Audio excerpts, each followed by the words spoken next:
Cryptocurrency mining is the process in which transactions between users are verified and added to the blockchain. The blockchain is a public ledger that holds the records of every transaction. When a user wants to send a payment, or in some cases an item or service to another user, it requires solving a complex equation. These equations are then solved by various computer hardware known as miners. At least this is one purpose and form of mining. Cryptocurrency is an ever-evolving industry with new technologies and ways to interact with the blockchain. The point being that this is just the basics of crypto mining and not all-encompassing. A coin that can be mined is known as a proof-of-work coin. This is a term used in opposition of proof of stake, where transactions are validated by stakeholders.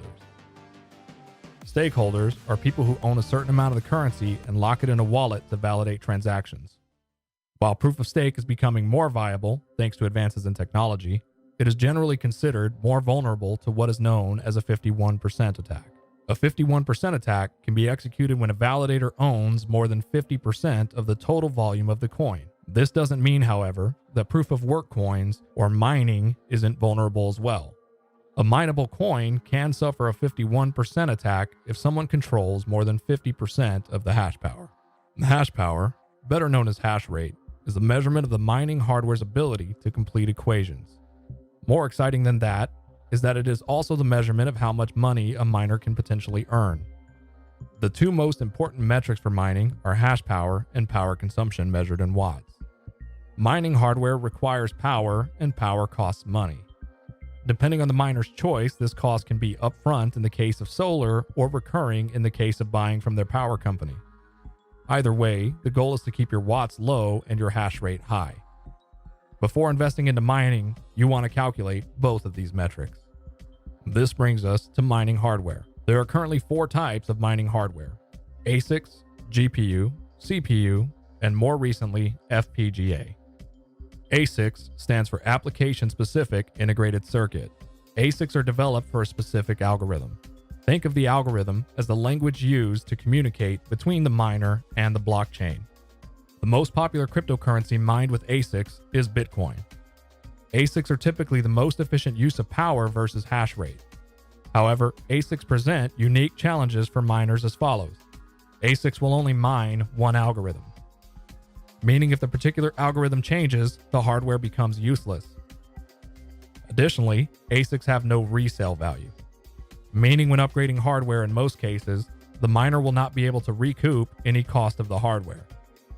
Finally, ASICs are primarily manufactured by one supplier. This presents a unique problem for both miners and the coins.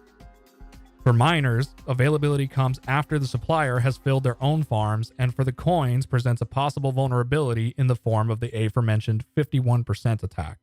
GPU stands for Graphics Processing Unit. GPUs have multiple uses outside of mining and include content creation, artificial intelligence, and of course, gaming. As such, GPUs have multiple manufacturers and larger availability to the public. The most popular cryptocurrency mined with GPUs is Ethereum. GPU mining supports multiple algorithms, meaning if the coin you are mining fails or becomes unprofitable, you can move to another coin. Additionally, when upgrading hardware, the miner's old hardware has resale value on the consumer market. The downsides of GPU mining include need for additional hardware and software, along with a constantly moving market to stay educated on. CPU stands for Central Processing Unit and is utilized in almost all technological applications. This means that there are multiple manufacturers and greater consumer availability. The most popular coin mined with CPUs is Monero. CPU mining, like GPU mining, supports multiple algorithms. However, CPU mining presents unique problems for miners due to the amount of CPUs able to run per rig. Both space and additional hardware per rig means the ROI, or return on investment, is typically longer than other hardware. FPGA stands for Field Programmable Gate Array. FPGAs have multiple uses outside of mining but don't share the consumer availability of GPUs and CPUs. The FPGAs are a middle ground between ASICs and GPU-CPU mining. They support multiple algorithms, have resale value, and provide good efficiency. However, the barrier to entry is going to be the miner's knowledge of computers in general, That, along with the availability, deters a majority of miners. Every hardware option requires software to start hashing. Sometimes referred to as a miner, the software can be confused with the owner of the hardware. For this video, we will reference it as software. Each piece of hardware requires different types of software. ASICs will typically run proprietary software with open source options being scarce. GPU and CPU mining, however, can run on multiple operating systems including Linux, Mac, and Windows. Most miners choose to use specially designed operating systems for mining including EthOS, HiveOS, and Simple Mining. When starting out, hobby miners will use Windows with easily obtainable software downloaded from places like GitHub. For more details on the specifics of how to mine, check the description. Mining requires a lot of hardware to complete the work sent from the blockchain. This brings us to pools, another piece of software run by various miners to combine the hash power of multiple miners into one. When mining to a pool, the miner will submit shares. Shares are a portion of the work completed compared to the rest of the miners on the pool. The pool's goal is to find a block before another miner. Once found, the amount of crypto earned will be divided among the miners participating based on their shares. The upside of pool mining is more regular and predictable revenue, with the downside being not earning the entire block reward. A block reward is the amount of a particular coin paid out to miners for solving a block. For example, a block in Bitcoin is 1 megabyte's worth of Bitcoin transactions. The block reward is determined by the network and changes in events known as halvings. When the block halves, the reward is reduced, typically in half.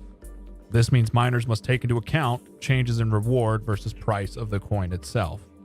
Once the miner has found a block or received a payout from the pool in the currency they are mining, they must exchange it for dirty fiat to cover operational costs. The primary cost of mining is power. So typically, miners will pull enough out to pay their power bill. To facilitate these transactions, miners use various exchanges depending on the region. An exchange is simply another piece of software utilized to convert cryptocurrencies between each other and fiat.